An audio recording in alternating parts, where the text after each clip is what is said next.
പുറത്തുനിന്ന് എന്തോ ശബ്ദം കേട്ടപ്പോ ഞാൻ വെറുതെ ഓരോന്ന് ഊഹിക്കുന്നതാ. അതല്ലാതെ ഒന്നുമില്ല.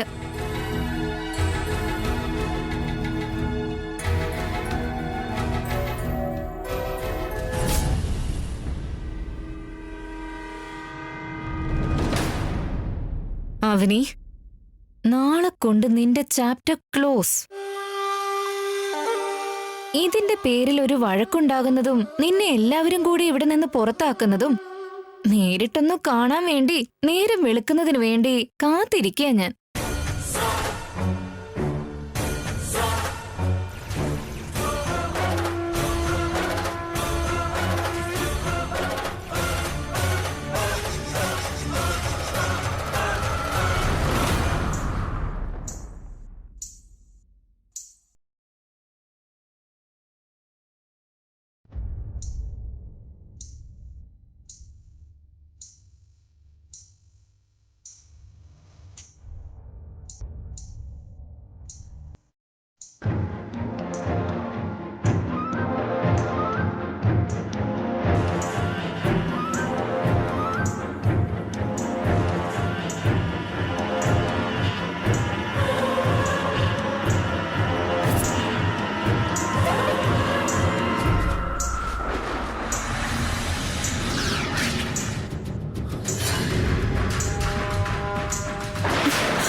ആരാത്?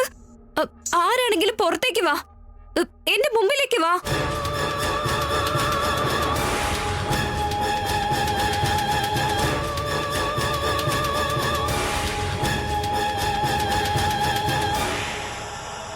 അമ്മേ, എന്റെ ഏട്ടാ. ഏയ്, ആരും പേടിക്കണ്ട, ഞാനിവിടെ ഉണ്ടല്ലോ. ആദ്യം അവിടെ എന്താ ഉണ്ടായെന്ന് കേക്ക്. വെറുതെ നിങ്ങൾ ഇങ്ങനെ പേടിച്ച് എന്നെ കൂടി പേടിപ്പിക്കാതെ. അതിനുശേഷം എന്താ ഉണ്ടായത് നിഹാരിക്ക്? പിന്നെ എനിക്കൊരു ധൈര്യക്കുറവ് തോന്നി. ഉടനെ കട്ടിലേന്ന് ഇറങ്ങി പുറത്തു പോവാൻ വേണ്ടി ശ്രമിച്ചു. ആ സമയത്ത് വലിയൊരു മിന്നല്. ഞാൻ പോകുമ്പോ എന്റെ മുന്നിൽ വലിയൊരു വെളിച്ചം.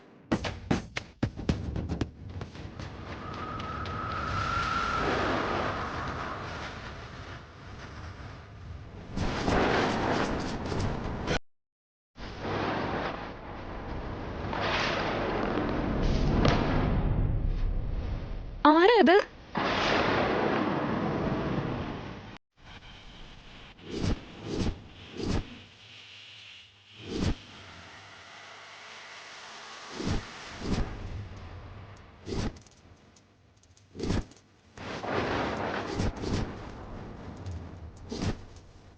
ഞാൻ ആരാണെന്ന് മനസ്സിലായോ?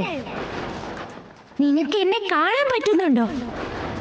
അവിടെ ആ ഗ്രാമവാസികളും ഇവിടെ ഈ കുടുംബവും തലമുറകളായി ആരാധിക്കുന്ന കുലദൈവമായ അന്നപൂർണ ദേവിയാണ് ഞാൻ.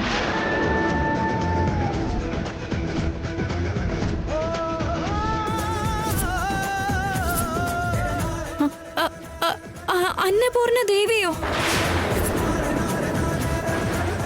ഈ സമയത്ത് എനിക്ക് എന്തിനാ ദർശനം നൽകിയത്? എന്നെ സന്തോഷിപ്പിക്കാൻ വേണ്ടി. പൂജ ചെയ്യുന്നവർക്ക് മാത്രമല്ല, തെറ്റുകൾ ചെയ്യുന്നവർക്ക് അതിനുള്ള ശിക്ഷ നൽകാൻ വേണ്ടിയും ഞാൻ പ്രത്യക്ഷപ്പെടാറുണ്ട്. അതിന് ഞാനിപ്പോ എന്ത് തെറ്റാ ചെയ്തേ? പൂജാമുറിയിൽ കയറി പവിത്രമായ എന്റെ മൂക്കുത്തി നീ മോഷ്ടിച്ചില്ലേ?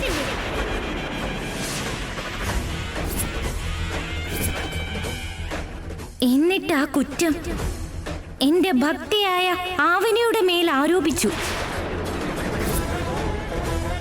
എല്ലാവരുടെ ഇടയിൽ അപമാനിച്ച് നീ ഒറ്റയ്ക്ക് ഉത്സവം കണ്ടിരിക്കുകയാണല്ലേ? ഞാൻ അനുഗ്രഹിച്ചു കൊടുത്ത എന്റെ മുക്കുത്തിയാണത്. അത് നേരം വെളുക്കുന്നതിന് മുന്നേ നീ തിരിച്ചു കൊടുത്തില്ലെങ്കിൽ നീ ശിക്ഷ അനുഭവിക്കേണ്ടി വരും. വലിയ പരിണാമം നേരിടേണ്ടി വരും നീ. ഞാനൊന്നും മോഷ്ടിച്ചിട്ടില്ല. എനിക്കതൊന്നും അറിയില്ല. എല്ലാം അവന് ചെയ്തതാ. നോക്ക്, ഞാൻ പറയുന്ന കാര്യം നീ അനുസരിച്ചില്ലാന്നുണ്ടെങ്കിൽ എന്റെ പൂജാമുറിയുടെ മുന്നിൽ നീ രക്തം ഛർദിച്ച് മരണപ്പെടും.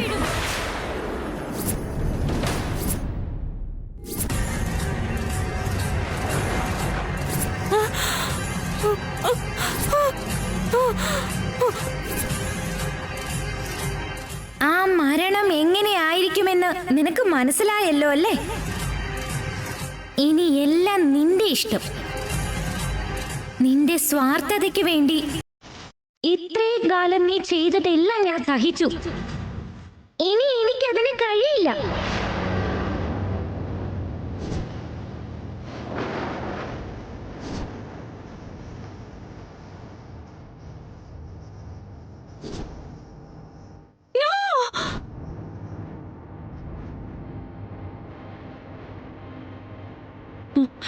അതാ ഉണ്ടായത്. അത്രയൊക്കെ സംഭവിച്ചതിന് ശേഷം മുക്കുത്തി തിരിച്ചു കൊടുക്കാതിരിക്കാൻ പറ്റോ? അതുകൊണ്ടാ കൊടുത്തത്. ശരിക്കും എന്റെ പ്ലാൻ എന്തായിരുന്നെന്ന് വെച്ചാ, ആവനിയെ വീട്ടിൽ നിന്ന് പുറത്താക്കിയതിന് ശേഷം വികാസിന്റെ കൂടെ എന്റെ വീട്ടിലേക്ക് പറഞ്ഞയക്കണമെന്ന് വിചാരിച്ചതാ. ലാസ്റ്റ് മിനിറ്റ് വരെ ഞാൻ അതിന് ട്രൈ ചെയ്തെങ്കിലും അവസാനം മിസ് ഫെയർ ആയതുപോലെ ആയി. ഭാഗ്യം കൊണ്ട് നിന്റെ പേര് പുറത്തു വരാതെ രക്ഷപ്പെട്ടു. പുറത്തറിഞ്ഞിരുന്നെങ്കിലേ ആവനിയല്ല നീ പുറത്തായേനെ. ദേവിയൊക്കെ പ്രത്യക്ഷപ്പെടുന്നത് ഇന്നത്തെ കാലത്തൊക്കെ ശരിക്കും സംഭവിക്കോ? പുറത്തുള്ളവരുടെ കാര്യം എനിക്കറിയില്ല, പക്ഷെ ഈ വീട്ടിൽ അതിനുള്ള സാധ്യതയുണ്ട്. എനിക്കൊരു ഡൗട്ട്. എന്താ? ഞാൻ പറഞ്ഞത് സത്യമാണോ അല്ലേന്നാണോ? അതല്ല, വന്നത് ദേവിയല്ല ആവനി തന്നെയാണോന്ന്.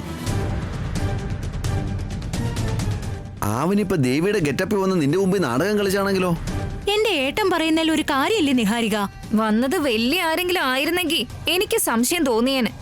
അവനെ ഞാൻ തിരിച്ചറിഞ്ഞേനെ. വന്നത് ഒരു കുഞ്ഞു ദേവിയായിരുന്നു. കുഞ്ഞു ദേവിയോ? അതെ. ഡിവോഷണൽ സിനിമയില് കുഞ്ഞു ദേവിയും വലിയ ദേവിയും ഉണ്ടാകാറില്ലേ? പലതരം രൂപത്തിൽ അവര് വരാറുണ്ടല്ലോ. അങ്ങനെ അന്നപൂർണ ദേവി കുഞ്ഞു ദേവിയുടെ രൂപത്തിലാ വന്നത്. കുഞ്ഞു ദേവിനെ കണ്ടാണോ നീ പേടിച്ചു പോയത്? പൃഥ്വിരാജേട്ടാ, ഇത്രയ്ക്ക് പുച്ഛിക്കേണ്ട കാര്യമില്ല. രാത്രി എന്റെ സ്ഥാനത്ത് നിങ്ങളായിരുന്നെങ്കിൽ എന്റെ പേടി നിങ്ങൾ തിരിച്ചറിഞ്ഞേനെ. അയ്യോ, നീ ആയതുകൊണ്ട് അത്രയൊക്കെ സംഭവിച്ചിട്ടും രാത്രി മുഴുവൻ ഒറ്റയ്ക്ക് നിന്നില്ലേ? ഞങ്ങൾ ആരെങ്കിലും ഒക്കെ ആയിരുന്നെങ്കിൽ വലിയ ബഹളം ഉണ്ടാക്കിയേനെ. അത് ശരിയാ. രക്തം ഛർദിച്ച് മരിക്കുന്നത് ആലോചിക്കുമ്പോ തന്നെ നെഞ്ചു പൊട്ടുന്ന പോലെ. ഇനി നിങ്ങൾ പറയ്, എന്നെ കുറിച്ച് നിങ്ങൾ പോയി പറയോ? അപ്പൊ എന്റെ കൂടെ നിങ്ങൾ എല്ലാവരും ലോക്കാവും. ഇനി എന്തു പറയാനാ? ഇതിൽ നിന്നും നമ്മൾ മനസ്സിലാക്കേണ്ട സാരാംശം എന്താന്ന് വെച്ചാൽ, ദേവിയുടെ ആഭരണങ്ങൾ വെച്ചോ ആചാരങ്ങൾ വെച്ചോ കളിക്കാൻ പാടില്ല.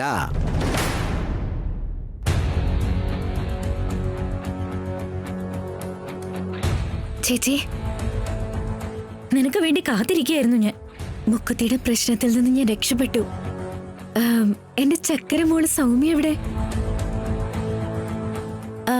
സൗമ്യ മോളെ, ചക്കരേ, ഭക്തേ.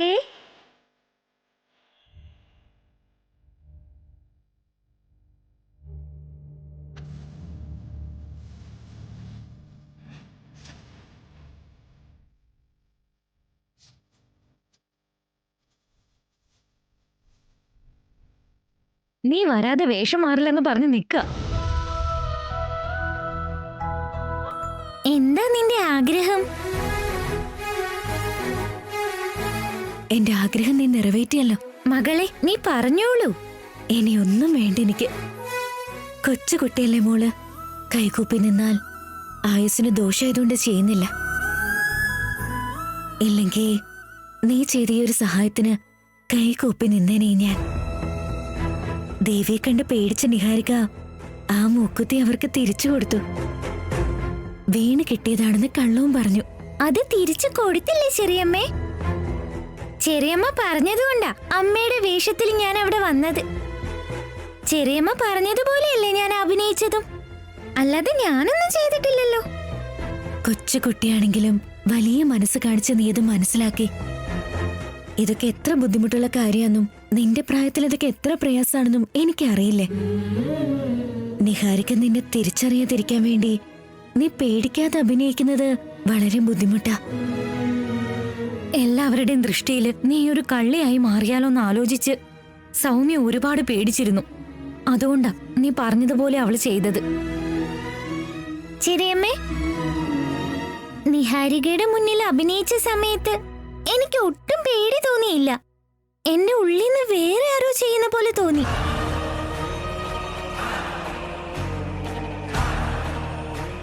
അവിടെ അഭിനയിക്കുന്ന സമയത്ത് എനിക്ക് മേലാകെ ഭാരം തോന്നിയിരുന്നു.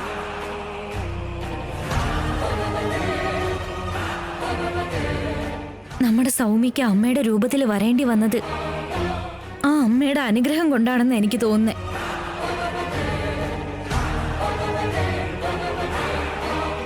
അതെ ചേച്ചി, അതുകൊണ്ട് ഇങ്ങനെയൊരു ചിന്ത എനിക്ക് ആ അമ്മയുടെ ദയ കൊണ്ട് വന്നതാന്ന് തോന്നുന്നു. ആ അമ്മ തന്നെയാ സൗമ്യയുടെ ഉള്ളിൽ കയറി എന്നെ ഈ പ്രശ്നത്തിൽ നിന്നും രക്ഷപ്പെടുത്തിയത്. എന്റെ ജീവിതം നന്നായിരിക്കാൻ വേണ്ടി നിങ്ങളും നിങ്ങളുടെ കൂടെ സൗമ്യ മോളും ഒരുപാട് കഷ്ടപ്പെടുന്നുണ്ട്. നിങ്ങൾ അമ്മയും മോളും എന്നോട് കാണിക്കുന്ന ഈ വലിയ സ്നേഹം ഞാൻ ഒരിക്കലും മറന്നു പോവില്ല. ചെറിയമ്മയ്ക്ക് വേണ്ടി എപ്പോ എന്ത് ചെയ്യാനാണെങ്കിലും അമ്മ മാത്രമല്ല, ഞാനും ഇവിടെ റെഡി ആയിരിക്കും ചെറിയമ്മേ.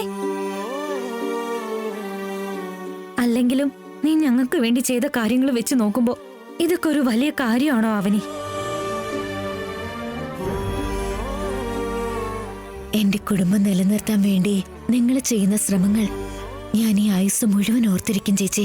ചെറിയമ്മയ്ക്ക് എപ്പോഴും നല്ലതേ വരൂ. ഒന്നുകൊണ്ട് വിഷമിക്കണ്ട ചെറിയമ്മേ. വാ,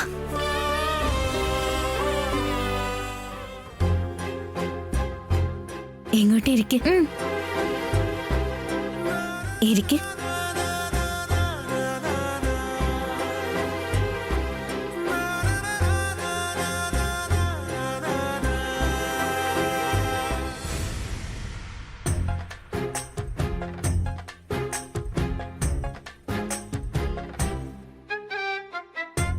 ഏട്ടാ, എല്ലാരെയും ഗ്രാമസഭയ്ക്ക് വിളിച്ചു കൂട്ടിയിട്ട് നിങ്ങൾ എന്താ മിണ്ടാതിരിക്കുന്നേ? നിഹാരിക വന്നതിന് ശേഷം നമ്മളെല്ലാം സൈഡ് ക്യാരക്ടറായല്ലേ? അതച്ഛൻ ഇപ്പോഴാണോ അറിയുന്നത്? നമ്മക്കും ബുദ്ധിയുണ്ടെന്ന് നമ്മൾ തെളിയിച്ച് കാണിച്ചു കൊടുക്കണം. നമുക്കതിന് ബുദ്ധിയുണ്ടോ ഏട്ടാ? എന്റെ പ്രതാപകാലത്ത് ഒരുപാട് ശ്രമങ്ങൾ നടത്തി സൈലന്റ് ആയതാ നമ്മള്. ഇനി എന്ത് ചെയ്യാനാ? ഇത്തവണ ഞാനൊരു ഐഡിയ പറഞ്ഞുതരാം സിസ്റ്റർ. എന്ത്? നിങ്ങളോ? ഞാൻ എന്താ വെറും കോമഡി പീസ് ആണെന്ന് വിചാരിച്ചോ? അയ്യോ അല്ല ഏട്ടാ, പറയേ. ശ്രീകരനെ വിളിച്ചൊരു കാര്യം പറയാൻ പോവാ. എന്ത് കാര്യം? എല്ലാവരും ഒന്ന് അടുത്തേക്ക് വന്നേ.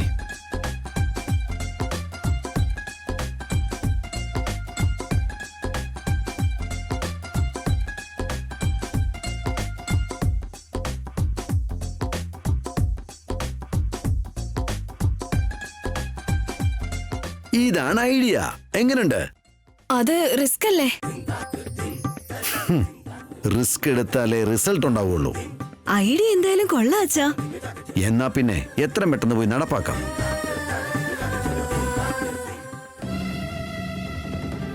അതാ ഹീറോയിങ് എത്തിയല്ലോ. വിളിച്ചു പറഞ്ഞേക്കാം. ആ കുഞ്ഞളിയാ, എന്താ അളിയാ? ഇവിടെ വാ.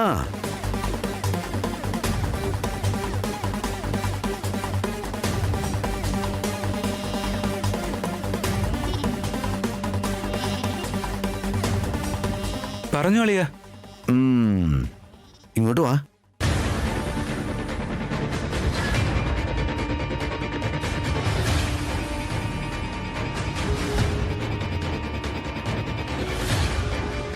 നിനക്ക് വേണ്ടി നന്നായി ആലോചിച്ച് ഒരു പ്ലാൻ ഉണ്ടാക്കിയിട്ടുണ്ട്. ഞാൻ എന്തെങ്കിലും കാശ് തരാൻ ബാക്കിയുണ്ടോ അളിയന്? നിനക്ക് ഓർമ്മ തിരിച്ചു കിട്ടിയില്ലെങ്കിലും ഇതിനൊന്നും ഒരു കുറവുമില്ലല്ലേ? നിങ്ങൾ കാര്യം അങ്ങോട്ട് പറ. ആവനിയുടെ കഴുത്തിൽ താലിയുണ്ടെന്നും ആവനി കല്യാണം കഴിച്ചതാണെന്നും ആ താലി നീ കെട്ടിയതാണെന്നും പല തരത്തിലുള്ള സംശയങ്ങൾ ഇവിടെ കിടന്ന് കറങ്ങുന്നുണ്ടല്ലോ. ഉണ്ടളിയാ. അത് കേൾക്കുമ്പോ എന്ത് ബുദ്ധിമുട്ടാണെന്നോ. ഒന്നും ഓർമ്മയില്ലാത്തോണ്ട് ഒന്നും പറയാനും പറ്റുന്നില്ല. ആവനിയുടെ കഴുത്തില് താലി ഉണ്ടോ ഇല്ലയോ? ഉണ്ടെങ്കിൽ അത് ആര് കെട്ടിയതാണെന്ന് എനിക്കും അറിയണമെന്നുണ്ട്. ആ കറക്റ്റ് ട്രാക്കിലാണല്ലോ. നിനക്ക് ഞാനൊരു ഗംഭീര ഐഡിയ പറഞ്ഞുതരാം. അത് നീ അങ്ങോട്ട് നടത്തിയാൽ മതി. എല്ലാ ചോദ്യങ്ങൾക്കുള്ള ഉത്തരം കിട്ടിക്കോളും. അതിന് എന്താ ഐഡിയ? നേരെ നീ ആവനിയുടെ അടുത്തേക്ക് ചെന്നിട്ട് നിനക്ക് ഓർമ്മ തിരിച്ചു കിട്ടിയതുപോലെ അഭിനയിക്കേ. അതെന്തിനാ? മുഴുവൻ കേക്ക്, ഇടയ്ക്ക് കയറല്ലേ. ശരി, പറഞ്ഞു. അവനി, എനിക്ക് എന്റെ ഓർമ്മ തിരിച്ചു കിട്ടിയിരിക്കുന്നു. നമ്മുടെ കല്യാണം കഴിഞ്ഞതല്ലേ, ഞാനല്ലേ താലി കെട്ടിയതെന്ന് ചോദിക്കേ. അപ്പോ ആവനി എന്തെങ്കിലും പറയും. അളിയ, അങ്ങനെയൊക്കെ ചെയ്താ അവനിക്ക് വിഷമാവില്ലേ? വിഷമൊന്നും ആകത്തില്ല. അതെന്താ ആവാത്തെ? വിഷമാവും. ഞാൻ അവളോട് അങ്ങനെ ചെയ്യുന്നതൊന്നും ശരിയല്ല. നീ ഒന്ന് പറഞ്ഞു കൊടുക്കണ്ട സിസ്റ്ററെ. അതെ ശ്രീകർ, അങ്ങനെ ചെയ്താലേ അവനുടെ ക്യാരക്ടർ എന്താണെന്നും അവൾ ഒളിപ്പിച്ചു വെച്ച സത്യം എന്താണെന്നും മനസ്സിലാക്കാൻ പറ്റൂ. ശരിയാനിയ, നീ അങ്ങനെ ചെയ്തു കഴിഞ്ഞാ ഈ വീട്ടിൽ നടക്കുന്ന നാടകത്തിന് ഒരു എൻഡ് കാർഡ് കിട്ടിക്കൊള്ളും. നിങ്ങളുടെ നല്ലതിനു വേണ്ടി പറയുന്നതല്ലേ ഏട്ടാ. ശരിയാ, ഇപ്പൊ പറഞ്ഞ ഈ കാര്യം തരക്കേടില്ല. എന്നാൽ പുറപ്പെട്ടോളൂ. വിജയ് ഭവ.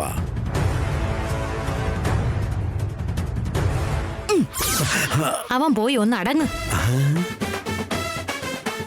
ഈ പ്ലാനോടെ ആവനിയുടെ രഹസ്യം പുറത്താകുമല്ലോ. പുറത്തറിയൂലോ, പുറത്തറിയൂലോ, പുറത്തറിയൂലോ.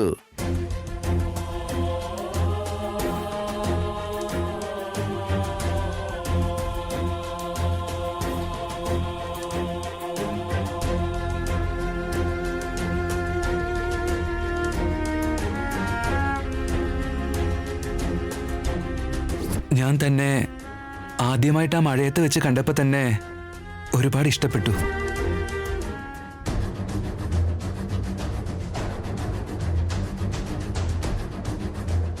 നമുക്ക് അകത്തോട്ടില്ല വാ.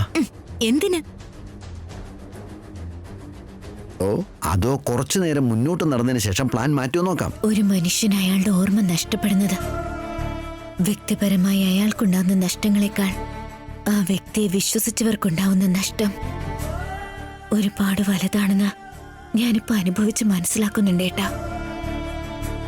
എന്താന്ന് വെച്ചാ, മറന്ന കാര്യങ്ങളിലെ വിഷമങ്ങളും പ്രയാസങ്ങളും മധുരമുള്ള ഓർമ്മകളുടെ കൂടെ ജീവിതവുമായി ബന്ധപ്പെട്ട സത്യങ്ങളും ഉണ്ടാവും.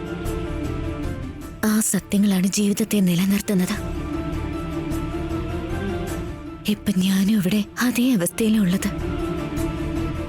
എന്റെ ഏട്ടൻ ഓർമ്മ തിരിച്ചു കിട്ടുന്ന ദിവസം നിന്റെ കഴുത്തില് താലി കെട്ടിയത് ഞാനാ അവനെന്ന് പറഞ്ഞ് എന്റെ അടുത്ത് വന്ന് പറയുന്ന നിമിഷത്തെ എന്റെ മനസ്സിൽ ഞാൻ അടുക്കി വെച്ച വേദനകളെല്ലാം അകന്നില്ലാതെയാവും. തൽക്കാലം ഞാൻ ആ പ്രതീക്ഷയോടെ കാത്തിരിക്കുകയാണ്. അങ്ങനെ സംഭവിക്കുന്ന നിമിഷത്തിൽ ഏട്ടന്റെ നെഞ്ചിലേക്ക് എന്റെ തല ചായ്ച്ച് മനസ്സിലുള്ള എന്റെ ദുഃഖങ്ങളെല്ലാം പുറത്തേക്ക് പോകുന്ന വിധത്തിൽ എനിക്ക് കരയണമെന്നുണ്ട്. ഇന്നത്തെ എന്റെ ഐഡിയ ബ്ലോക്ക് ബസ്റ്റർ ആയിരിക്കും. അങ്ങനെ എങ്ങനെ സംഭവിച്ചാ നിങ്ങൾക്ക് ഞങ്ങൾ ഒരു ഗംഭീര സമ്മാനം തരുവേട്ടാ. എന്നാ പിന്നെ വൈകിക്കണ്ട, നിങ്ങൾ പോയി അതിന്റെ അറേഞ്ച്മെന്റ്സ് നോക്ക്. നിലത്തിരിക്കും മുമ്പ് കാല് നീട്ടരുതെന്ന് കേട്ടിട്ടില്ലേ? തൽക്കാലം എന്തായാലും ഇത്രയും ഓവർ കോൺഫിഡൻസ് വേണ്ട. അത് ശരിയാ. അച്ഛന്റെ പ്ലാൻസ് ആദ്യം കേൾക്കുമ്പോ നല്ലതായിരിക്കും, എന്നിട്ട് അവസാനം എല്ലാ കാര്യങ്ങളും തലതിരിഞ്ഞു വരും. വിത്തൗട്ട് നിഹാരിക നോ മീറ്റിംഗ്സ് എന്ന് പറഞ്ഞിരുന്നല്ലോ.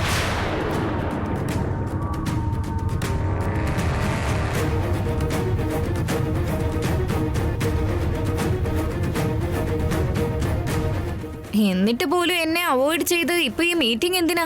ഇന്ന് ഞങ്ങള് വലിയൊരു വിജയം നേടാൻ പോവാണ് നിഹാരിക. എന്ത് കാര്യത്തില്? നീയൊന്ന് അടങ്ങ്, കണ്ടു മനസ്സിലാക്കാലോ. പ്ലാനിങ് നിനക്ക് മാത്രമല്ല നിഹാരിക, എന്റെ അച്ഛനും അറിയാം. ഒരു ഗംഭീര പ്ലാൻ വർക്കൗട്ട് ചെയ്തിട്ടുണ്ട്. എന്റെ അനിയനെ ആവനിയുടെ റൂമിലേക്ക് ഒരു അസ്ത്രം പോലെ അയച്ചിട്ടുണ്ട്. ഇന്നാ ആവനിയുടെ കള്ളി വെളിച്ചത്ത് വരും. എല്ലാവരും എന്തിനാ ഇത്ര ആവേശത്തിൽ നിൽക്കുന്നെ? ശരിക്കും കാര്യം എന്താണെന്ന് എന്നോട് പറയും. എത്രയോ കാലമായി ഞങ്ങൾക്കറിയാത്ത ഞങ്ങളെ വേട്ടയാടുന്ന ഒരു രഹസ്യമുണ്ട്. അതാണ് ആവനിയുടെ കല്യാണ കാര്യം. ആവനിയുടെ കല്യാണം കഴിഞ്ഞതാണോ, അവളുടെ കഴുത്തില് താലി ഉണ്ടോ ഇല്ലയോ എന്നൊക്കെ തുടങ്ങി നമ്മുടെ മനസ്സിലൊരു സംശയം ഉണ്ടല്ലോ. അതെല്ലാം അറിയാൻ വേണ്ടി ശ്രീകറിന് കീ കൊടുത്ത് വിട്ടിട്ടുണ്ട്. എന്താ ആ അതെ നിഹാരിക. നിങ്ങൾ എന്ത് പറഞ്ഞ വിട്ടത്?